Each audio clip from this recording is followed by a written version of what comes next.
you're going to summer camp this year, but you've never worked with kids before, it can probably be a bit scary, the idea of it.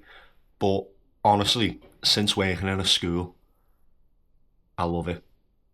Let's get into it. In case you don't know, I'm doing summer camp this year at Iroquois Springs. It's going to be my first year. I've never worked with kids before until recently. That's why I'm making the video. So if you'd like to stick around, watch the journey, going to America, and all the other stuff that I get up to on my channel, subscribe and support the channel. Now this video is a bit off the cuff. I've literally just grabbed my camera and I'm going to make it because last week I've just done my first ever full day week at a school. I was covering for one of the teachers, and I've been in this school before. I've done quite a lot of shifts in this school and I do love it. It is quite a difficult school to work at. The children do have challenging behaviour issues and all that type of stuff, but it is really enjoyable. Considering it was my first full week and I've been waking up quite early every day, so I've been waking up for about 6 in the morning, doing me shift in the school, going to my other job, finishing at 8, riding to the gym, coming back home from the gym. So I weren't getting home till about 10 o'clock at night for most of the days. I've enjoyed it and I've still got quite a bit of energy. Today I woke up before my alarm, weirdly. So maybe the kids give off energy like in Monsters Inc. or whatever. I don't know. How have I still got energy after being awake for so long? And as well, my sleeping pattern's terrible. I've been getting to bed for about 1 o'clock in the morning. So I've been running off about 5-hour shifts. Anyway, onto the actual video of why I'm making the video. Some tips. If the kids aren't listening, instantly just say, right guys, let's play a game. I've got a game. If the kids are like not cooperating, not doing what they're told, if they're a little bit lively and they're all doing their own thing, the kids want attention. This might not go for all kids, by the way. This is just how I've seen it in this specific school. And by the way, the kids I've been with are aged 5, 6 and 7. So one of the lads is really young and the other lads, they're about 7 years old, because we're coming to the end of the school year, aren't we? And one of the teachers, like, I couldn't control the class this one day. This was before half term. I couldn't control the class and I was like, guys, get off the counters, sit down, do this, you're meant to be doing that. And then one of the experienced teachers came in and he had to go to a meeting, so he was really quick, but he just came in and went, boys, we're playing a game now, come over here. And all the boys just turned and went to him, and then they were playing Simon Says, and I was just stood there.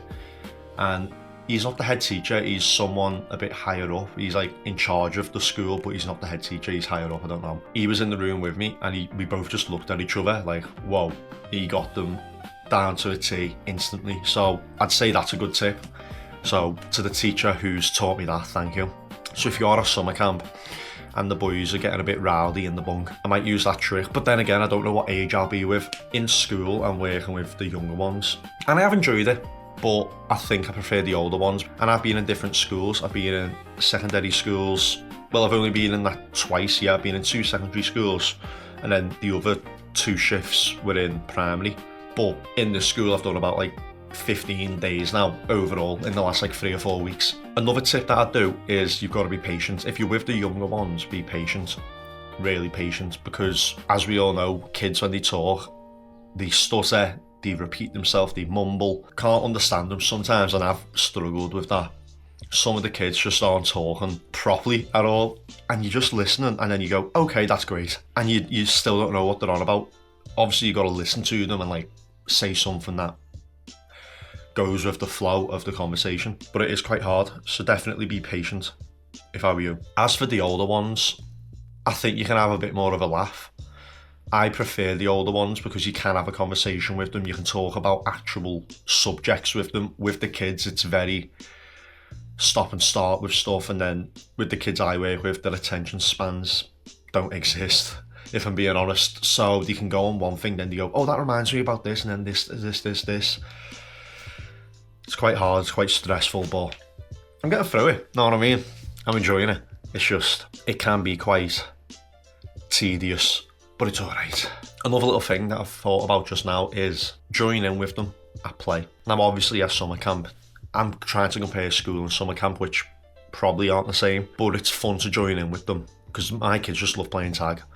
But it's so annoying because they end up saying time out, I'm on time out, or I'm not playing when you're about to get them, and then they come and get you, and it's like, I don't know if this is all kids, because again, I'm still quite unexperienced working with kids, but they're all just spoiled, and they're all just like, they all just want to win, they're so competitive, and it's like, if they're going to play the games, make rules for them and say these are the rules. If you're not playing, don't play with us. But definitely join in. Like I said, at summer camp it'll be different, because the whole point of summer camp is you do join in, you do stuff with the kids. But maybe like in the bunks, go up to them, ask them if they're playing a card game, depending on what they're doing. Just join in my opinion, because it is quite fun. I've been constantly saying, oh, I hate playing tag with the kids, but then whenever I say that to someone, they go, we see you through the classroom window and you love it. And I'm like, yeah, it's quite fun having them chase after you and you just dodging them. Another tip that I'd give you, now I'm not sure if this is just because the children I work with, they have some like difficulties in concentration and all that, but give them 2 options. If you're ever in a situation where it's like you've just got to look after them, you're on like no activity for that period of time and they're at the bunk maybe relaxing for bed, and the kids are like, what should we do? Just give them 2 options. Say, right guys, we're either going to play a card game. If you want to play the card game, sit on this like bunk and play with your mate, or if you want to colour in, we'll do it over here. And I think it'll just make it so much easier, instead of all the kids going on doing their own random things. Now obviously some of the kids can be like, I want to read a book, can I read a book, or whatever. Then obviously, yeah, you can. But what I have learned from my experience, this is what the video is about, it's my experience being in schools, because obviously it's my channel, I can make whatever video I want. That's just what I would do though.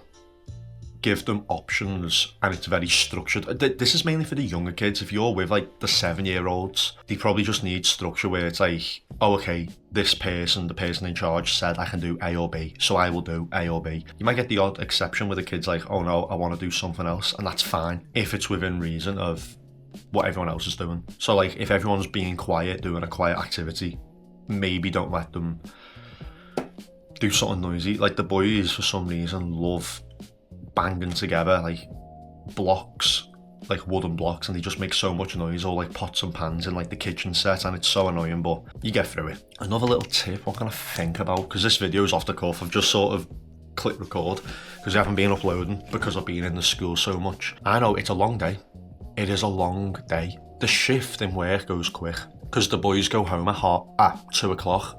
So after 2 o'clock, you've got an hour until the end of your shift, and he just chills out then. But I can imagine at summer camp, because you're doing so much, the long days, but the time goes fast. It's weird. It's so weird because you're doing this, you're doing that. You've got this lesson, you've got brunch. My lads have brunch. Then you have playtime, blah, blah, blah, all this stuff. So in summer camp, it's like you wake up at 8:30, or you wake up at 8, breakfast for 8:30, first activity 9:30, and then throughout the day you're doing 4 or 5 activities, maybe more in some camps. Some camps, I think you do about 7 activities a day. Then you'll have a bit of time off to phone your family, see your friends, go on your phone, have a sleep.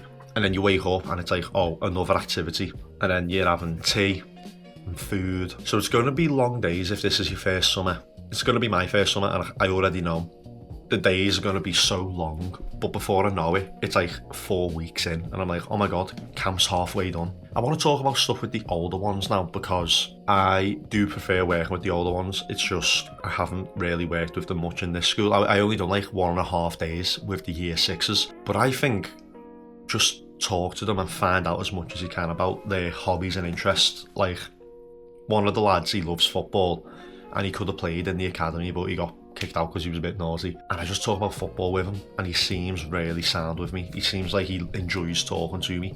So try and figure out the personalities. That's definitely a tip. One of the lads in my class, he loves snakes, and I've got a snake back there.